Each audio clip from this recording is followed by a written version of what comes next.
Hello everybody, it's me Nate aka Devil Dog, and I'm back with another game review, and this time I'm finally reviewing Resident Evil 4 Remake.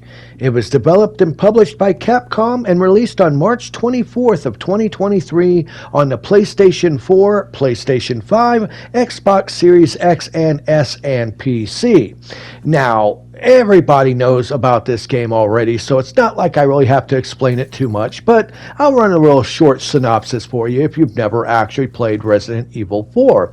It takes place involving Leon Kennedy set on a quest to rescue the president's daughter who has been kidnapped in this town full of a bunch of bat-crazy people. Yeah, and as the story progresses, since this is a Resident Evil game, you find out it has to do with a virus known as Las Plagas that mutates people, and it's a rather epic game. It's considered one of the best in the Resident Evil series, and by far it is one of the better playing ones, I have to admit. And personally, to me, this remake is actually even better than the one that they did for Dead Space, because Dead Space had some tweaks to it, and this does too, and it overall adds much and more improvements to this game. Everything from swapping your weapons, naturally the graphics engine of the RE engine is just banging on this, man. I tell you what, their game engine is something fierce.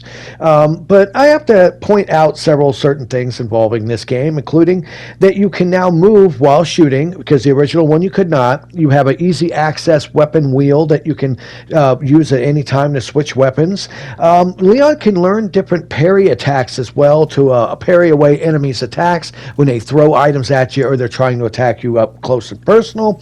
The one thing I did notice is the knife has a durability meter, and the knife can break in this, and you can upgrade it along the way to make it where it can survive a lot longer and also get replacement knives. So I never really had too much of a problem, except for when I played it on the harder difficulty. Then it's a supreme challenge, because let's be honest, I don't think these guys ever stop coming at you, even on the easiest mode. Now, the other thing I have to point out in comparison to the original RE4 is they did change the voices in certain characters, and for the most part it works, okay? Honestly, I think though, I'm going to have to go on the record and say I think the merchant talks way too much and I don't like his voice. And the merchant returns in this. He's the guy who sells you your weapons and everything, as you can see here. And he's a pivotal role in the game of Resident Evil 4, but somehow I just don't like this guy's voice. He just comes off as a generic Kano from Mortal Kombat now. He's a crikey, mate. Yo. I mean, he's British, I think, but still, nonetheless, I don't like the voice acting they got for him. Now, the other thing they did do is, with a really decent remake, they've added a lot to this, including new enemies that will attack you. So if you're expecting to play through this and it be an exact duplicate of the original Resident Evil 4 back in the day, it's not. They actually have modified quite a bit of things. Now, Ashley, like everybody knows, some of the worst parts that were in the last version of it, the original version, was the escort missions involving Ashley, because she had a health bar and she could end up getting killed or kidnapped very easily. Fortunately, Capcom did the right thing. You still have to escort her around, but she's nowhere near as dumb as she used to be. Now she also doesn't have a health bar. I mean, she can still get stunned and hurt, so like if they shoot her and she falls down, you go over and you pick her up and she's fine. So, but you don't have to worry about healing her and stuff like that, so it makes it a lot easier in the certain missions when you're actually going around and having to escort Ashley. The other thing they did to greatly improve this game, in my personal opinion, is they got rid of the U3 boss battle. Now, anyone who's played this game would know what that is. Just look it up, people. U3 boss battle. U-3. Not fun. He was not a welcome in the first version. I'm glad they took him out of this, really. Now, the other thing they did is they fleshed out a lot of the backstories to different characters throughout this game. There's all kinds of new character scenes that they have added in that actually explains a lot of stuff with these other characters, and a lot of items you can pick up and read that actually adds a lot to the stories of these characters, especially including Leon and how he was trained and him involving Kaiser. They go a lot deeper in this, and it really does help flesh out a lot of these other characters to where you actually get to see a lot more information from them, which really, really helps. Now, the other thing I noticed is they said they got rid of QTEs, but they kind of sort of didn't. They're still in here, but they consist of basically just holding a button down now.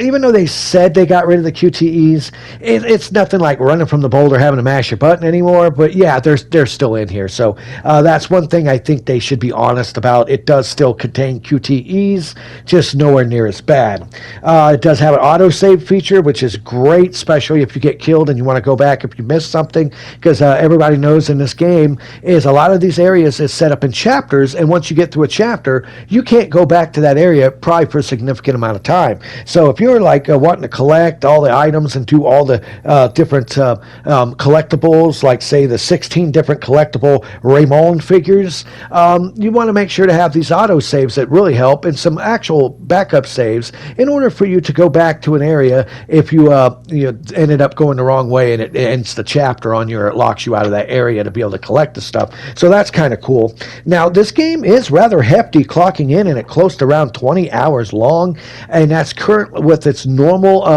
content. I haven't really dove deep to see what sort of extra content they have. I know it does have some stuff, including some different costumes that you can unlock, like the Chicago typewriter outfit, stuff like that. But the game is about 20 hours long, and it's over 16 different chapters as you go through. Now, there's also a little thing where you have like a shooting range that'll give you coins that you can use to unlock charms for your box, your carrying case that you carry all your weapons in. And I thought that was kind of cool. And you can have up to 3 of these charms that add different perks and abilities to you, like quick reload or extra bullets or health regeneration, stuff like that, which is a nice little addition. Now, I am also happy to say that currently, in its current form, this game features no microtransactions of any kind, and they did add a couple new things and bells and whistles to it, including the bolt weapon, the bolt crossbow weapon, which allows you to do silent stealth takedowns. The stealth in this game is not Solid Snake style in any way, but they did make it a lot better to where you actually can crouch and sneak up on enemies. And if you use this bolt weapon and you can kill the enemies from a distance, you can get the bolt back. You can also combine explosives with the bolts to help destroy the enemies faster. So I thought that was really, really cool. They added that along with the different side missions they added for the merchant, because you'll find these little different colored tags throughout levels, and if you pick these up, you'll have different side bonus quests from the merchant to get you extra loot. And basically it'll be everything from shooting 5 of these images, or shooting a bunch of rats, or doing certain things, and if you do that, you basically get some extra loot from the merchant, which is actually really cool. Oh, and as for Ashley, I forgot to say this, is back in the day you could command her by like, come here, or wait there, come here. Well, they have some different abilities now you can have Ashley do. It mainly consists of, okay, run and hide, stay close to me, stay medium ways from me, stuff like that. So it's not anything super deep, but like I said, it is heavily improved on the original one.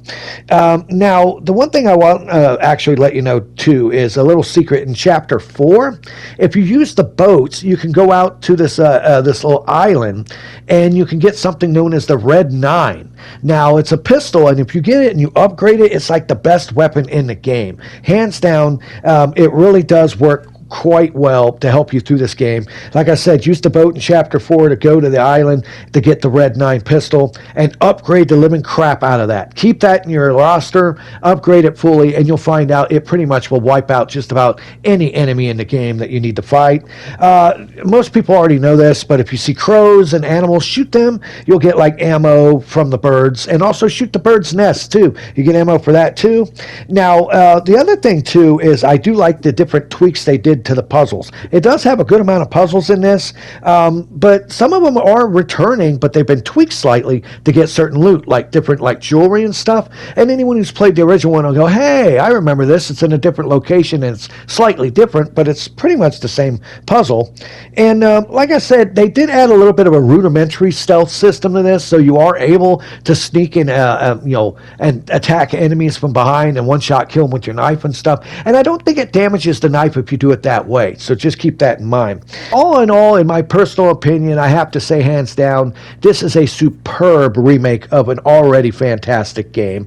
The original game of Resident Evil 4 is considered to be one of the best by most all the fans out there that enjoyed the Resident Evil series, because it brought a lot of stuff to the forefront that every single Resident Evil game has used ever since, and for a reason. It made the overall gameplay so much better. And hands down, this is the fantastic, correct way to do a remake. You take what is perfectly a sound game and you just add to it and make it even better. Fix a lot of the issues that people had with the original version, add some new content, some new enemies here and there, and still have some of your quips, not all of them. Leon doesn't say exactly everything word for word like he used to, which is kind of disappointing, but you'll notice, even though he may not say, yeah, bro, or whatever, to Salazar, if you look, you get a trophy called that. So they still have, in tongue-in-cheek, some tiebacks to the original dialogue that's still not in the game. But hands down, honestly, this is a superb remake, and this one is my personal favorite game of the year so far, even beating out Dead Space. It's kind of odd, the best games I've played so far have been remakes, and I hate to say it, I have no problem with remakes when they're done right, and this is the correct way to do a remake from the ground up. It looks superb, it plays great, it's got added features, and in the end, I highly recommend you pick this title up. Even if you played the original one or you've never heard of it before, pick it up and play this game. It is a fantastic title. This was Nate, aka Devil Dog, and I want to thank each and every single one of you for watching this review. Please leave in the comments below if you felt I missed anything, if I left anything out. Leave a message. I'll respond to each and every single one of you. Please subscribe to my channel, give this video a thumbs up, and of course here at Devil Dog Gaming, we always end our videos by saying, have fun, play hard, and remember people, the devil is in the details. Peace out until next time.